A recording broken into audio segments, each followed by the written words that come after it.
大家好，我是小鹅。今天呢，用小米和苹果分享好吃的。做这些之前呢，我们先给它烧一锅开水，然后盖上盖子，我们中火把水烧开，然后呢再来处理小米。小米呢半碗就可以了。给它放在一个大的盆里面，清洗干净。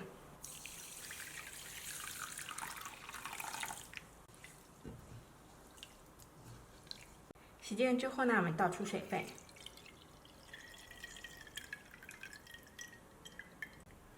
再加入清水浸泡备用。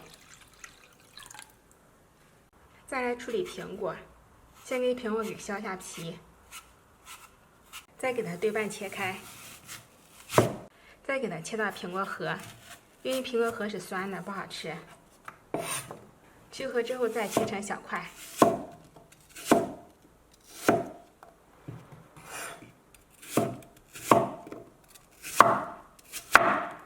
切好之后呢，再放入碗中，再加入清水没过苹果，防止氧化变色。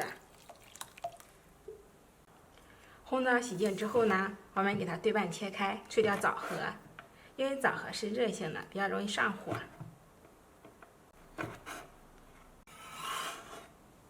切好之后呢，放入碗中备用。水开之后呢，我们放入小米。小米开水下锅不容易粘锅，而且呢更容易煮粘稠。再给它盖上盖子，小火煮10分钟。10分钟之后呢，给它放入苹果、红枣，盖上盖子，再小火炖10分钟。出锅前呢，加上一点枸杞，再加入适量的红糖。红糖融化之后就可以了。如果想吃米汤比较粘稠的，我们可以再多煮一会。现在呢是比较清爽的状态。今天呢这道健脾开胃又特别养胃的苹果小米粥就做好了。加入苹果之后，果香四溢，而且对肠胃呢也更加好。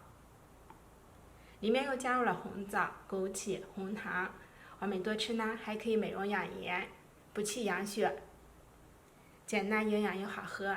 喜欢的话就这样试一下吧。